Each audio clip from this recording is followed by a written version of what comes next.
Robert Hastings is an American UFO researcher and the author of the book UFOs and Nukes. To date, Hastings has interviewed more than 140 military veterans who were all involved in various UFO incidents around U.S. nuclear military sites. Robert Hastings, thank you very much for being here with us for this interview for Age of Truth TV, and welcome to Denmark. My pleasure, thank you. Approaching this interview, I would like to do it from a more journalistic point of view and also speaking with the people's voice. So systems or dimensions, possibly, do they exist? And what makes you so certain of that? What I can say with certainty is that the U.S. government, since the 1940s, has been analyzing situations where craft are flying around weapons, nuclear weapons sites. The radar data confirm that these craft can do things that no aircraft on Earth can do. They fly thousands of miles per hour. They instantly do right-angle turns, 90-degree turns, or instantly stop. The documents say this. There are multiple radar scopes, picking up these objects. The people on the ground who see them say they're circular in shape or triangular or cigar-shaped. We don't have aircraft like that. The Russians don't. The Danish people don't. So in my view, this is a technology from off the Earth.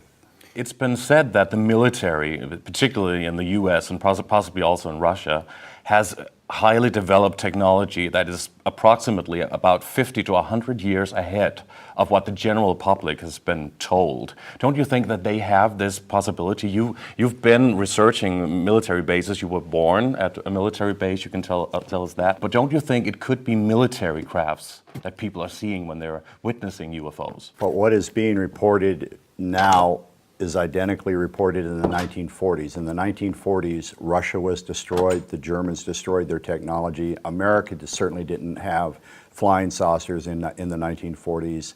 And so what is being reported, incredible cases, documents of flying discs and so on, at that time there was no country on Earth that had that technology. Whether we have secret craft now, the Russians, some other countries, possibly. But if you have a secret craft, you don't fly it around the public. You keep it secret. In time of war, you use it as a weapon. So if America has flying saucers, you don't fly them over New York or London or Copenhagen. You keep them at your secret base, and in time of war, then you use it. So I think that what is being reported are most likely craft from some other place. Maybe they would do it to implant some kind of fear in the public. Couldn't that be the case? Everything is possible, but what is more likely or less likely, I think the best explanation for the technology and all of the other factors involved, that these are visitors from some other world or perhaps many other worlds. For decades and decades, science said they can't be aliens visiting Earth because there's something called the speed of light limit. Einstein said nothing like a spaceship can travel faster than the speed of light. And even if aliens therefore are out there, they cannot travel from their worlds to our world. Well, beginning in the 1980s and continuing in the last 20 years, many, many scientists have published papers, over 100, in peer-reviewed scientific journals, explaining ways that it is possible to travel faster than the speed of light. And so we're at a point now where science itself is beginning to say what we thought was true 100 years ago, 50 years ago, we now are beginning to question. And we think that there may be ways that you can travel vast distances in a short period of time. And these are mainstream scientists who are now publishing these papers. They are not, kooky people or UFO researchers.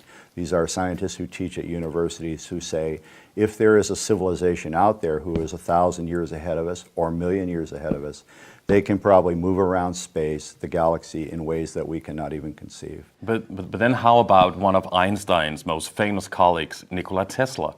He talked about free energy, teleportation, and time travel.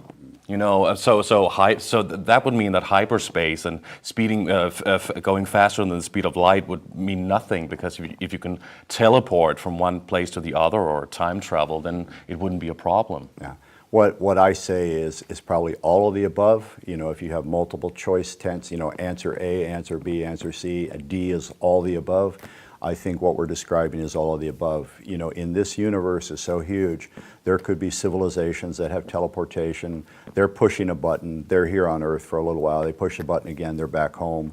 Other races, less advanced, have to get in a metallic ship and travel probably into what is called higher dimensional space. We're not quite as developed as other races are. Correct, but certainly more advanced than humans. But one race may be able to sit at home and manipulate the universe just by sitting in a chair and travel to other worlds and back, conceivably. Whereas a less advanced race will have to get into a craft that we would call a UFO and move from their world to our world. But don't you think that we actually have developed that technology? No. In the military? I do not. You do not think so? I do not. A lot of people have reported that, who have spoken to military officials. A lot of people report lots of things. I want to see the evidence. The things that I talk about publicly, it's anecdotal evidence. I can prove by hundreds and hundreds of documents that UFOs have flown around American nuclear weapon sites, and in some cases the weapons are impacted, they malfunction. There are hundreds of documents saying that. I've interviewed these 140 individuals, military launch officers, missile launch officers, who say that an circular object hovered above their missiles and the missiles malfunction. Is that scientific proof that that has happened? No, but you have credible people. The U.S. government gave the trust to launch nuclear weapons. They were vetted, they were tested, they were level-headed, they weren't drinkers, they didn't smoke marijuana. They're very credible people, and 140 of them now have talked to me over the years saying UFOs shut down my nuclear. But could those scientists possibly be bought by the government to do this work and implant this kind of information? My sources are not scientists, they're military launch officers or targeting officers.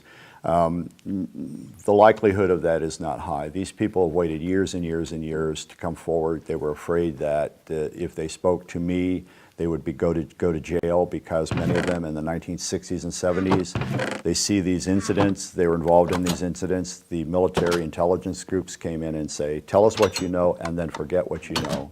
Sign this piece of paper, and if you sign this and then you speak to anyone about what you know, you will go to jail. And so these people are very or worse, maybe even. At least jail.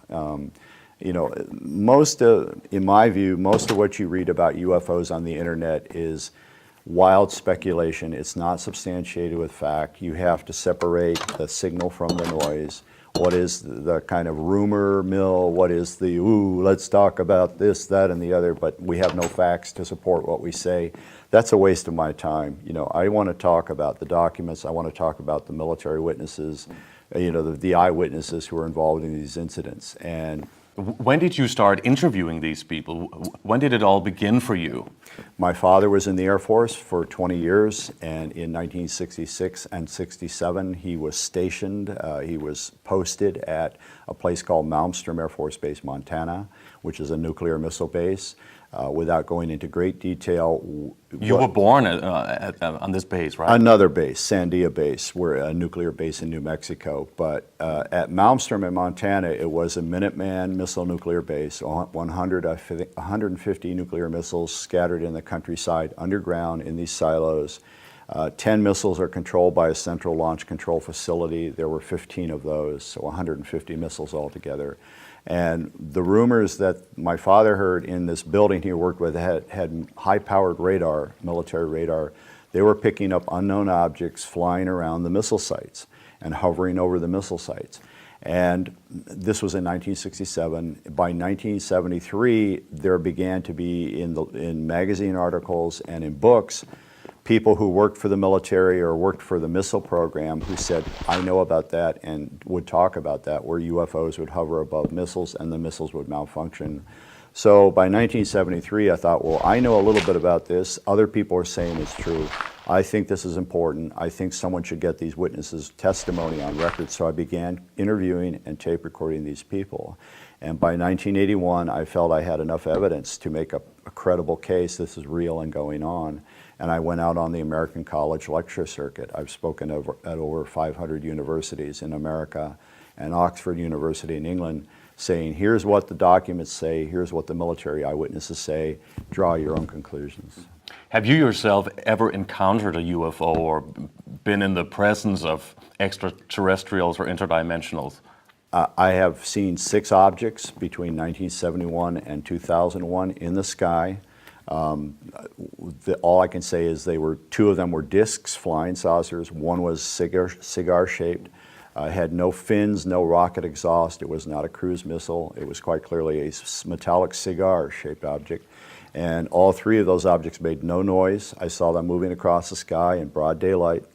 And the other 3 objects I saw were plasma balls that were performing maneuvers. One did a right angle turn, a U-turn I should say, and zipped away. Not balls. Which was not a human military craft. In my view, no. And that one was hovering over the city of Albuquerque, New Mexico. So it wasn't even at the nuclear base you saw them? Well, none of the objects I saw were near nuclear sites, no. How many of the military veterans that you interviewed have come forward publicly like you and spoken about it with you? Well, my book was published in 2008, and I mentioned about 90 names, I believe, 90-something names. But when my book came out, I was on Larry King Live. I held a press conference in Washington. CNN streamed that live. So as a result of this publicity I've been getting in the last 4 or 5 years, many more witnesses have approached me, and I now have 142 or 3 who have said I was involved. Now, when someone comes to me and says, I was a missile launch officer and I know about a UFO because it hovered over my missiles, the first thing I say is send me your military records, DD-214 form. It verifies that they were at those bases during those years. It doesn't say whether they saw a UFO or not, but it proves that they were launch officers or whatever. And so I start from there. Most of the credible witnesses that I've spoken to are very reluctant. You know, I have to talk them into being interviewed. You know, some of them wait 5 years, 10 years. We'll talk, and I call them, and they say, no, maybe a little in the future. And some wait 10 years before they finally sit down and let me tape record them, because they're concerned that, you know, their retirement pay will suddenly go away, or the FBI will knock on their door or whatever. So, yeah. Why is it so important, vitally important for you to actually speak out publicly about this and actually to urge the government to disclose the UFO phenomena? That is the most difficult question for me to answer because I don't know the answer. I can't tell you why I'm so driven, but you know, this is what I've done for 40 years. I worked a day job. I was a laboratory analyst for Philips Semiconductors. That's how I earned my living. But I've also been on the lecture circuit since 1981, and I feel compelled to let the American people know and the world. Now we have the internet and much more information exchange around the planet. And now you're in Copenhagen for the Exopolitics Conference. Exactly. And I just feel that if this planet is being visited by beings from elsewhere, and if one of the things they're doing here is monitoring and tampering with our nuclear weapons, that is something the governments do not have a right to keep from people everywhere. People in Denmark need to know the truth. People in America need to know the truth. People in China need to know the truth. So I don't say I have all the answers. I say that I have studied one aspect of the UFO phenomenon, and then I can verify beyond a reasonable doubt that whoever they are, however they get here, whatever their game plan is, I know one of the things they do is monitor and interfere with the functionality of nuclear weapons in both America and Russia. Why do you think they do that? My opinion is that they do not want humans who suddenly now have these weapons just in the last 70 years where we can literally destroy the whole planet. I mean, you know, we can create hundreds of millions of deaths. There's a phenomenon called nuclear winter, where if you explode enough nuclear weapons, there's enough soot and debris in the atmosphere carried by the jet stream.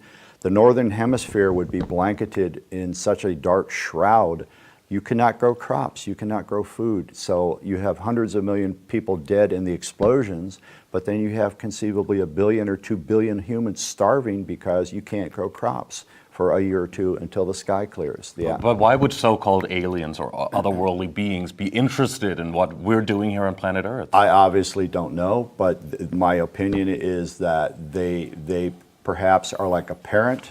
Like parents, they see a young child about to touch a hot stove, slap the hand. You know, they don't want us to destroy this planet.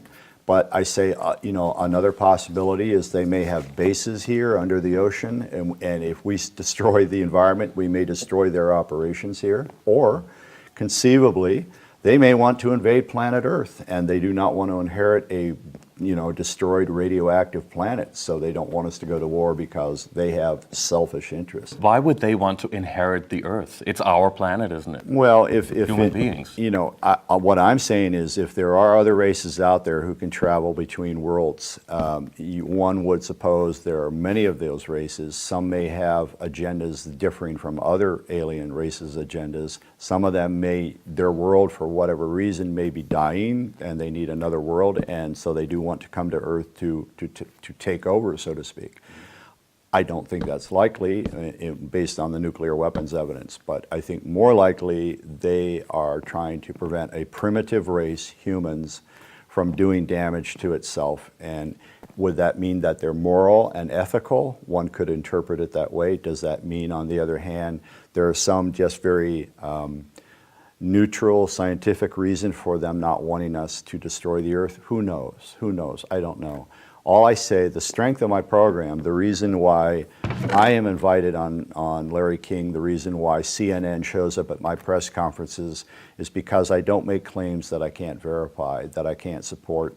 I say, here's what the documents say, here's what the vetted military witnesses say, draw your own conclusions. And at your press conference, you said, I quote, "A paradigm shift will expand our minds, and religions, governments, social institutions may indeed be threatened by what is coming." And then you say, I quote, "A logical explanation for what is about to occur." But what is coming and what is about to occur, you think? Well, again, I don't know the answer to that, but if indeed these are alien beings from other worlds, there are people in this world who their view of reality, the Bible, let's say, in America, there are very conservative Christians, right, primarily in the South, the southern states, but they interpret the Bible such that there's no life outside, there's no intelligent life outside the earth. And if suddenly they are confronted with the reality, that suddenly says everything they believed and they think God says is wrong. Many of those people, if aliens come, they would probably think they're demons and working with the devil. And so religious institutions, what humans consider to be reality and our relationship with God, if there are other beings That's a belief system, huh? Belief system would be threatened. Governments, let's say in America, the government, America, a lot of our power around the world at this point in time, which sometimes we use for good and sometimes we don't use for good, in my view. I'm very embarrassed and ashamed of what America does, our government does around the world in many cases. It's based on our nuclear weapons. We're one of the few countries that has nuclear weapons to back up whatever we want to do. Suppose the aliens are here and they are trying to tell Washington to get rid of nukes, not to use nukes. Suddenly the government is going to be like this. The aliens want this, the U.S. government wants that. If you know that they're trying to tell you to get rid of nukes, you don't want to tell people on TV they're here, because the people say, well, they seem to be wanting us to get rid of their nukes. You don't want to have your citizens questioning what you think is the best policy for America. So one reason you keep everyone in the dark is you just don't want to rock the boat. You don't want to let someone else say whether you should have nukes or not. You've decided we need nukes. So you don't want to open that can of worms, or Pandora's box. But it's been said by many researchers also studying the UFO phenomenon that the U.S. government is already in close contact with aliens and possibly working with them in military bases. And Eisenhower in 1953 or 4, I believe it was, also supposedly had meetings with aliens. But if they are already in close contact with them, why would something above from the skies suddenly try and come here and warn us not to use nuclear weapons? Many people have made those claims that the U.S. government is working with aliens. I do not believe there's any evidence to support that that's true. Because you haven't seen it? Well, I haven't found documents, legitimate documents. I haven't found military eyewitnesses who say they were there at the time. The internet, you can read anything on the internet. I have a pet monster with a horn and it's purple. You can read that on the internet. Is it true? Maybe not. Probably not. So people claim that President Eisenhower met with aliens. And the thing, we were talking about this at the Exopolitics Denmark meeting that I just came from. Many people make many claims. I'm a researcher. If someone makes a claim, I say to them, give me the names of the people who are going to verify this. I want their addresses and phone numbers. If they kind of back up or make some excuse, then I'm not, I'll say, I'll listen to what you have to say, but I'm not going to believe what you have to say until you can provide credible data to suggest or totally verify what you're saying. And there's far more. 90% of what I read about UFOs on the internet are unproven claims, unsubstantiated claims. Some of them are just religious beliefs. Some of them are, there are mentally ill people who can type and say things online who, really, would think you're an alien and I'm an alien. But there's also been researchers and people who work in military bases who've come out and said it. Even former MK Ultra mind-controlled governmental slaves have come out later and said, after deprogramming, that they witnessed this, that they experienced this under this closed government secret programming. I don't believe those claims. I don't believe those claims. Why not?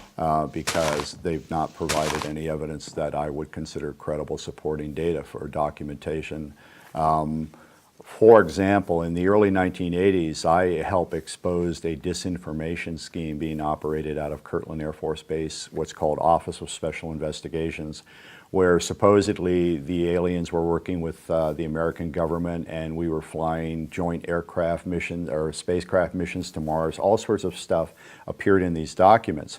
Linda Moulton Howe, a researcher, accepted all this as true without really trying to verify it, and has been making these claims all over the world for 25 years now that these documents prove that the aliens are working with the government. Well, but it's very difficult to actually. It's very difficult to get some solid proof. It's very difficult to present it. On the contrary, what I did was research these claims. And I and a man named Barry Greenwood, another man named Bob Todd, what we proved beyond any doubt was that this group, OSI at Kirtland Air Force Base, was forging documents. And as recently as 2009, one of the people involved with it, a man named Sergeant Richard Doty, admitted to me that he in fact was forging documents under orders, bogus documents about aliens meeting with Eisenhower and the US government. So, people make claims, I was involved in this, I was involved in that. Some gullible people who call themselves researchers, and they really probably are not, accept that and talk to the media about it. Meanwhile, me and some other people actually did real research, found out that the typewriter analysis, this was before, word processors, if you have flaws in typewriters, like a T is slightly lower and the W has a little mark on it, we found documents that allegedly were from the 1970s and the 40s, and they all have that identical flaw. And we have an independent letter from this Sergeant Richard Doty. He typed to a civilian, had all those identical flaws, and that typewriter is in Kirtland Air Force Base in New Mexico in the early 80s. And yet all these other forged documents showing the identical flaws were from supposedly the 40s, supposedly from the 70s. So the fake documents were actually, what you're saying, they were actually implanted by the government or military officials? Correct. In order to confuse the audience, the general population? To make researchers and the public to run in circles. The Roswell... Why would they do that? To keep people in the dark about what's really happening. For example, Roswell, the alleged recovery of a crashed UFO. I believe that happened, and for example, there's a retired Air Force Brigadier General named Arthur E. Exon. Arthur Exon, retired general, has publicly said, and in writing and in audio taped interviews, that this was an alien spacecraft, that he was at Wright Field, later Wright-Patterson Air Force Base, renamed. When the debris came in, he was not directly involved, but he knew people who did the analysis. They said this was nothing like on Earth like this. Okay, so Roswell happened. Now, just when the Roswell story came out in the early 80s and was beginning to get some momentum, this same OSI agent, Richard Doty, contacted Linda Howe. She had $1 million budget to create a film for HBO network on the cover-up. They took her in and said, Linda, we like what you're doing. If you just work with us on our timetable, be a little patient, we will give you the film of the Roswell recovery operation. I have all this in writing. She is writing to HBO and they're writing to her. They're saying, Linda, you're behind schedule, get the film made. She's saying, my source at Kirtland Air Force Base says if we just are a little patient, we wait a little longer, they're going to give us the Roswell recovery film. This went on for months and months. Finally, HBO said, you're not getting the job done. We're taking our money back. So there's a lot of purposely planned disinformation. In this case, there's just an open and shut by the case. U.S. government. Correct. It's called disinformation. Right. And so what you have is a credible case. To confuse the audience, the general population. Well, for example, General Exxon says, okay, this is an alien spaceship that's been recovered. Linda Howe says, yes, and I was also given documents that said that the aliens are working with the government and I'm going to get the film of that recovery operation. Well, when that's proven to be a fraud, then people say, well, how do we know General Exxon isn't feeding us nonsense? So it discredits him by association. Linda Howe has done so much damage around the world, whether she accepts that fact or not, by passing all this bogus information off as fact. She did it not even a month ago in Washington at the Citizen Hearing on Disclosure. She mentioned a document called the SOM Field Manual, supposedly a military document talking about how you recover spaceships, what you do, crash spaceships. It's been proven as a forgery. There are one document expert that I've been in touch with found 50 factual errors. Linda Howe does not do that research. She's not an authority on that. And so she gets on camera in Washington and said, this has really stood the test of time. It stands up. Bull, it has not. And the document experts, if she would just talk to them and get off her ego high horse and talk to the people who've done the research, she would know that she's been duped, she's been suckered, and she, by talking about all this nonsense publicly, repeatedly over 20 years, is just creating a disinformation bonanza for the government. So you don't think that the government at all has any involvement with UFOs or No. alien beings? On the contrary, they know these things are real. What do you think is the most profound, solid evidence of extraterrestrial existence? Well, again, I don't take it that far. What I say is there are radar cases of objects from the 1940s to as recently as a year ago. Objects that are tracked on radar which can fly thousands of miles per hour, instantly stop in midair or instantly do right-angle turns. No one has produced any credible evidence to the public anywhere in the world that any country on Earth has craft that can do that. But the documents that have been released to the public through the Freedom of Information Act confirm that this was first being tracked in the 1940s. Objects flying in American airspace that were vastly beyond American technology. So in my view, I don't say that's proof of alien visitation. I say one likely explanation for these data is that these are craft from some other world. Can we depend on all the information we can get from the Freedom of Information Act?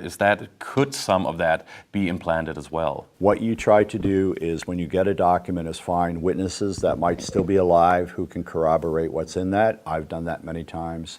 What you also have to assume is, when these documents were written and describing these very amazing things, that law did not exist. The government agent who wrote that did not think that would ever be declassified or see the light of day. If it was very sensitive, that would probably be kept secret in perpetuity.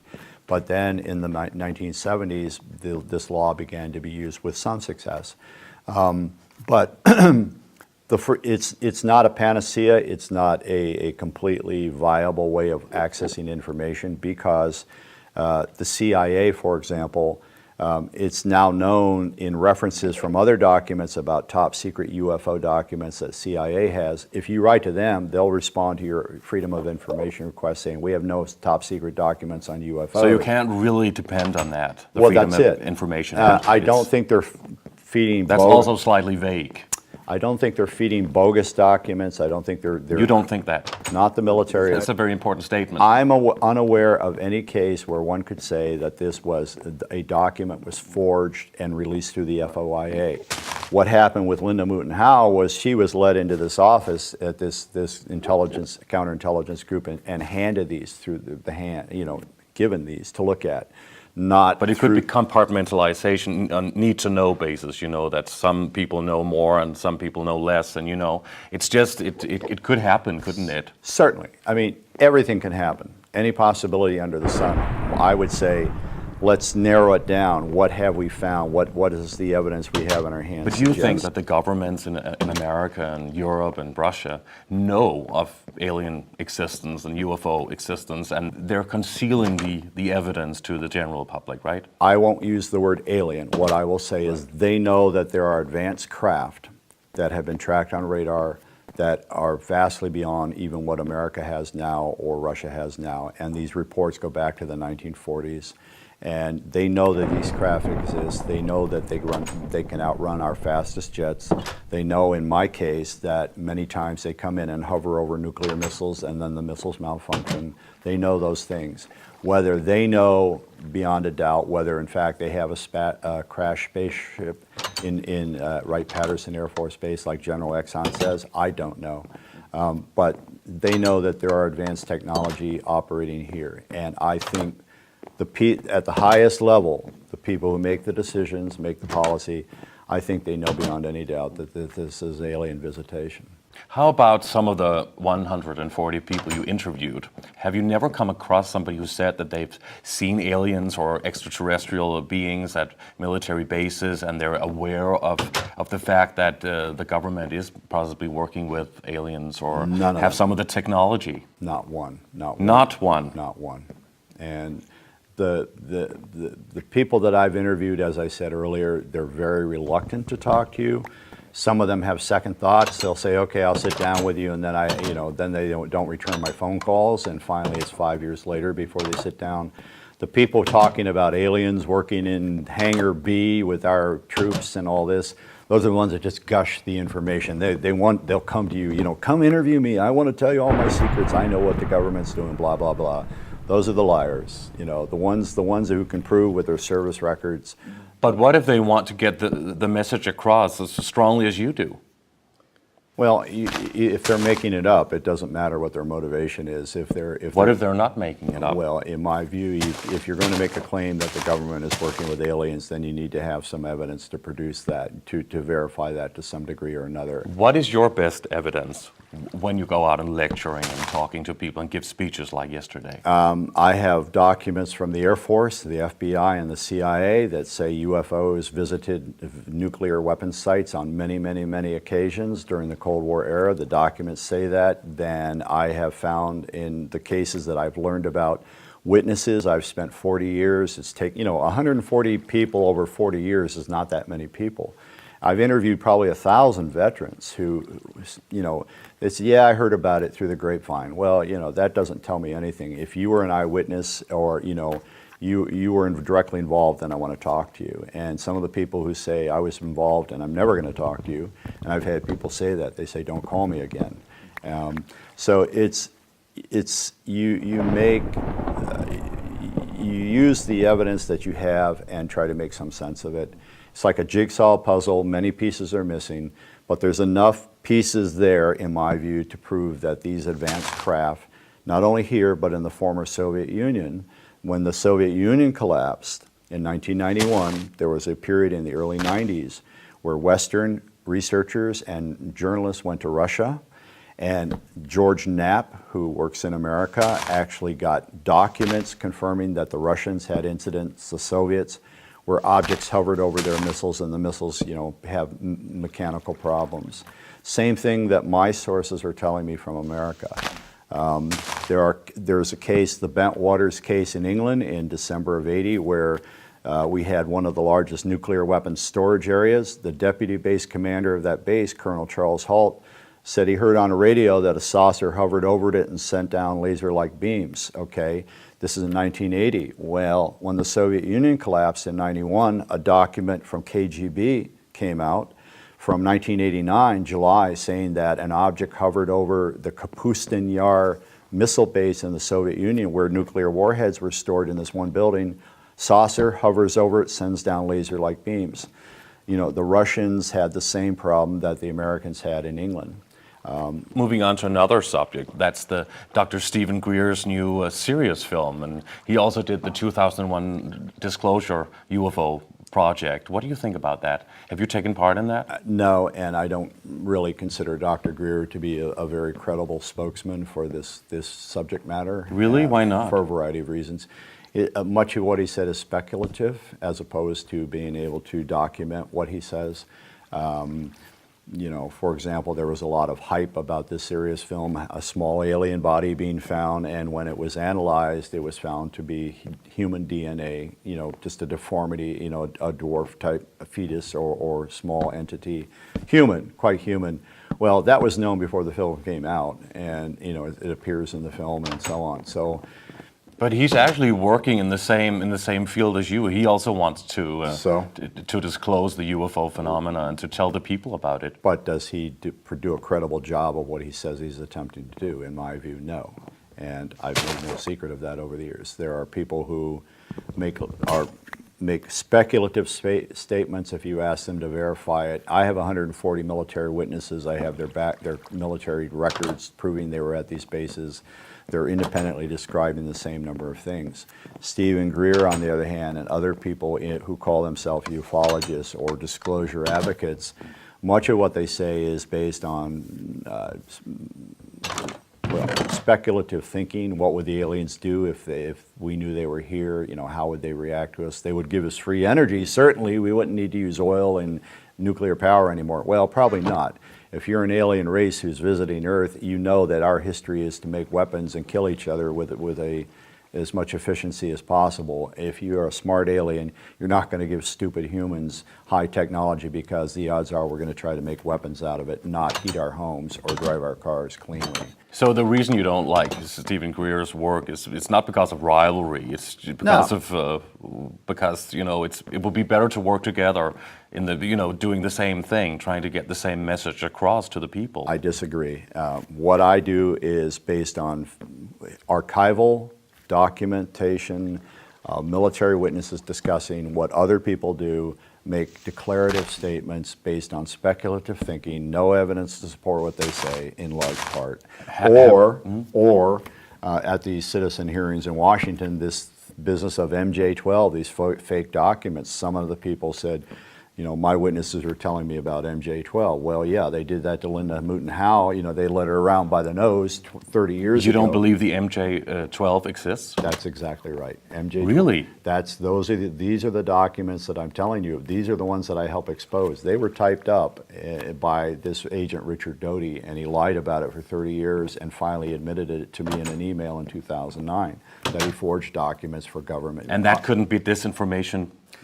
Also? No, other people have found, you know what, again, look at the specifics. You can't just talk in general terms about is this real, is this not real. Take each piece of evidence, see what it supposedly says. What it supposedly said, for example, there was a document supposedly from Ellsworth Air Force Base, South Dakota, dated 1977, that talked about an alien on top of a missile silo and guards were shooting at it and so on. Well, if you look at it, the typewriter flaws in that this is, again, pre-word processor. This is the old-fashioned typewriters.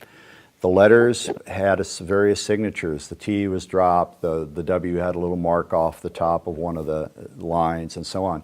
Well, you also find those identical flaws in the typewriter from Richard Doty's typewriter at OSI. Yeah, you said that. Have you never been threatened by military officials not to speak about this? I have been harassed. I went on the college lecture circuit in September of 1981, and by February of 82, when I would call military witnesses that appear in my book and say, may I tape record our conversation? They say, sure.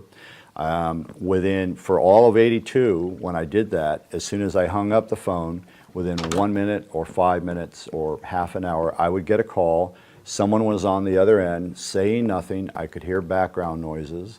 and then they would hang up the phone. So quite clearly someone, and that only happened immediately after one of my conversations with these military sources. So it's not something that's ongoing. There have been variations on that. This is again when I first began to get some national publicity, and I think that whoever was doing that, CIA, NSA, who knows, was just trying to scare me off of doing. I'm too stupid to be scared. But on the other hand, have you not been invited to join the military to be like a disinformer? No. No? No. That has never happened. I think that no. And Bill Moore, who was a well-known civilian researcher, he admitted that he was recruited by this Richard Doty, who duped Linda Howe. And I published my first paper on MJ-12 and the fact that these documents were being forged by OSI at Kirtland Air Force Base. I published that on March 1st, 1989. And Bill Moore, a civilian researcher, showed up at my door in Albuquerque and tried to intimidate me into retracting all of this.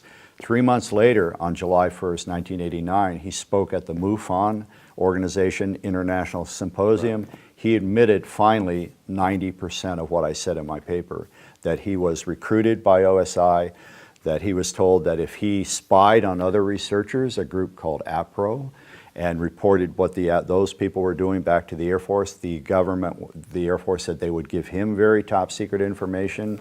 Same thing they told Linda Howe. So Bill Moore, even though he was, basically,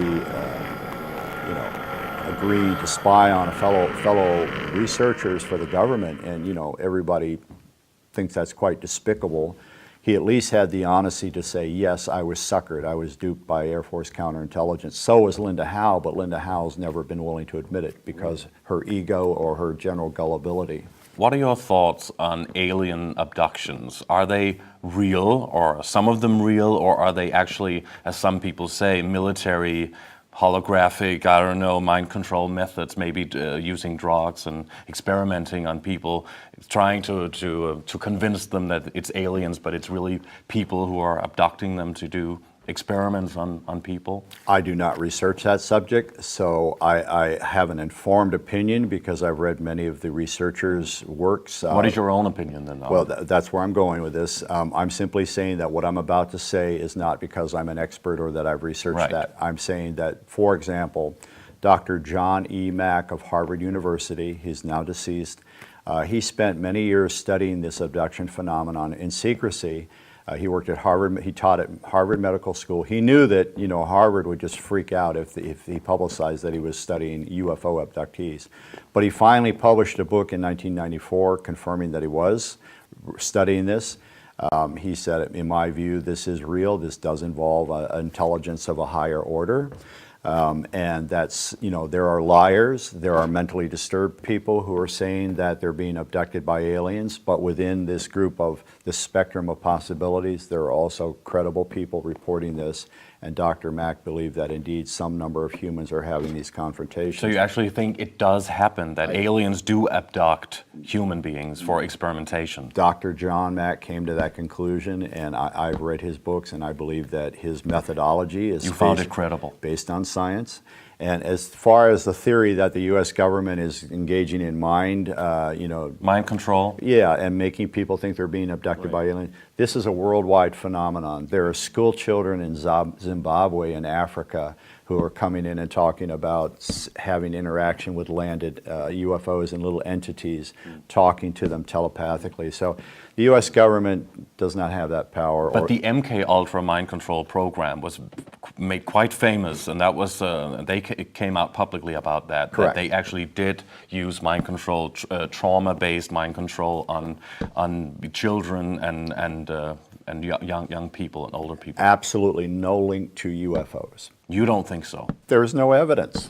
There's no evidence. The MK Ultra documents talk about, they were, various... Don't you think it's all interconnected in some kind of way? Sure, anything's possible. Right. Show me the evidence. The evidence that talks about it was like controlling. But sometimes it's difficult to show the evidence. Well, Evidence, if it's all concealed, if it's all secret, if it's all a part of an X-file, so to speak. Then all one can say is that the evidence suggests that this is going on or doesn't suggest this is going on. You can't say with certainty, you can't prove it, you can't disprove it. But there are no credible documents, there's no verifiable evidence that MKUltra had anything to do with UFOs or abductions, false abductions or anything. You actually spoke about the fact that the aliens, the UFOs, were deactivating the missiles at the nuclear bases because of a threat of the Third World War. Well, again, what are the facts and what are my opinion of the facts? The facts are... Do you think a world war is going to happen? The facts are that there are 140 military witnesses saying that UFOs monitor our nuclear weapons. There are hundreds of documents saying that, independent of these witnesses, that have now been released. So that much we know. And what is being described are craft that are saucer-shaped, that are vastly superior in terms of their aerodynamic capabilities, their performances. Are those aliens? We don't know. Are they attempting to keep us from going to World War III? We don't know. That's speculative on my part. But you cannot say, the documents do not say, these are aliens trying to prevent us from going to World War III. There's no reality to that in the documents or the witness testimony. That is my interpretation of what is being described. All right.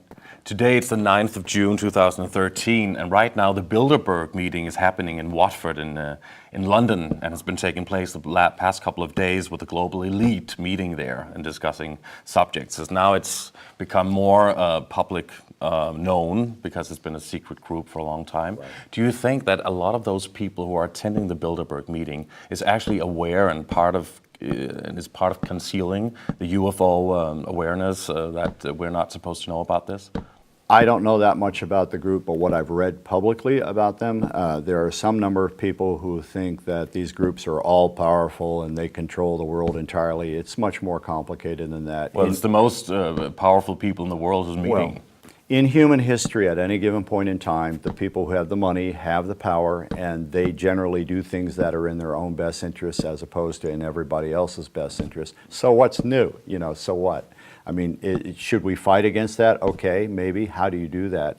How do you say, these people don't deserve to have their money? I mean, unless you go to the communist government model and say, if you're rich, we'll take all your money and therefore your power. Unless that is your view of things. Well, they're trying to push the control system on the population. No doubt. I mean, not necessarily systematically, but if you have the money and you have the power and you believe this ought to be done and that not done, then yeah, in the U.S. government, in the Congress, the Senate and the House, politicians are being fed millions of dollars by corporation, Monsanto, for example, some other corporation. They want this done. They will pay a politician to do what they want done. So what's new? And I'm not saying it's good or right, but I'm saying it's always gone on. It's always going to go on. Unless people are being made aware of it. Well, believe me, I'm sympathetic to people who want to try to disrupt that and to have a more fairness in the world. The question is, will humankind evolve to the point where, say, 1,000 years from now or 10,000 years from now, everyone will be equal and treat each other fairly? I'm not that optimistic, and so why not? Don't you think that would be? Don't you think that's worth working for? Human nature. I think 3,000 years ago we were killing each other, and right now we're killing each other, and in another 3,000 years we'll still probably be killing each other. You have what I want, therefore if you don't give it to me, I'm going to kill you. Will humankind evolve beyond that and become more spiritual? Who knows? Wouldn't that be nice? But let's talk about what I know about the Bilderbergers and all these other supposedly the Illuminati, all the high-level people who have all the power. I'm unaware of any credible evidence to say that they know UFOs are real and they're working with the aliens, or at least, at the very least, trying to keep the truth of alien visitation from the rest of us. Some of them may know it and suspect it, but they're certainly not, I think, directly involved with the cover-up. If you're a senator or a rich person and you have a high-level military contact, you probably had drinks and over drinks talked about, this is what I know, don't tell anyone. I think that goes on, sure. But does that mean they're all in lockstep and they're all working together to keep the fact that aliens are here? No. So what is your most important mission with all of this? What do you want to gain from this? What is it that you particularly want now? In terms of my public speaking, in terms of trying to acquaint people with the information I've gathered, my attitude is simply speculate all day long. You're wasting your time and you're wasting my time if you want to tell me about all your speculation. What I've done is spent 40 years verifying that what we call UFOs, one of the things they do, whoever are flying them, is to monitor and disrupt nuclear weapons. That's proved beyond a reasonable doubt in my view. Therefore, since I've done the work and I can verify what I say, I think people have a right to know that information. Once you receive it, or she receives it, or he receives it, do with it whatever you will. You don't have to believe what I'm saying. I'm saying, here's the data. Now you have the credible data. Evaluate it any way you wish. That's fine by me. So your mission is to disclose the UFO secrets I'm and the saying, fact that it does exist, and the people should have the right to know that aliens are visiting Earth, and we should be aware of it. and again, you use the word aliens. I'm saying that Extraterrestrials or interdimensionals. I don't even go that far. I say I have evidence that there are sophisticated craft flying around American airspace all over the world that are vastly beyond American technology or Russian technology or Danish technology. And what is going on, one of the things that whoever are flying these are monitoring and disrupting nuclear weapons. The Russians had the problem, the Americans had the problem. That is what I'm saying. Now, then I say my opinion of all of that is that these are probably extraterrestrials. I don't say the data say that they are extraterrestrials. I say my interpretation of the data is that they are extraterrestrials. And you urge the government to go out and disclose it and talk about it publicly. I Is don't. that it? Well, I do, but I don't expect that to happen. You know, they don't care what I think. You know, if you. But that is your mission. Well, not the government. You know, I think they're going to do whatever they want to do whenever they want to do it. Nothing I'm going to say. I don't say we need to talk to the Senate or the president. They're going to do what they're going to do. They're primarily interested in being reelected and satisfying the corporate people who are paying them to be reelected. That's their primary mission. They don't care about what I think they should do. I view it as a grassroots educational program. Tell as many people, you know, if you think the government's going to take you seriously or me seriously, you know, waste your time if you want. I won't. I will tell you what I know. You can do what with the data as you wish. Believe it, not believe it. I don't care. But don't, you know, I'm never going to be petitioning the White House. I'm never going to be saying there should be congressional hearings. It's a waste of time. And all your information, your research, and your interviews with 140 people about the UFO phenomena is in this book, UFOs and Nukes, Extraordinary Encounters at Nuclear Weapon Sites. Correct. And where can we get it? Where can the people get this book? It's self-published. It's at my website, ufohastings.com. We have what are called scalpers, people who buy it from me for $23.95 and then resell it on Amazon for $85 or $100. So if you're a rich person, go straight to Amazon and you don't mind spending all that extra money. If you want to get the book directly from my website, it's $23.95. UFOs and Nukes. Robert Hastings, thank you so much for doing this interview with Age of Truth TV. I'm very happy, and it's been wonderful to meet you. Thank you very much. Excellent questions. You know, I've given 1,000 interviews over 35 years, and this is one of the best. Wow, that's wonderful. Seriously. Thank you so much. I don't say that to people. You won't find me saying that on tape. You won't find any of that. Wow, that's such a privilege. Thank you so much. My pleasure. Thank you. Thank you.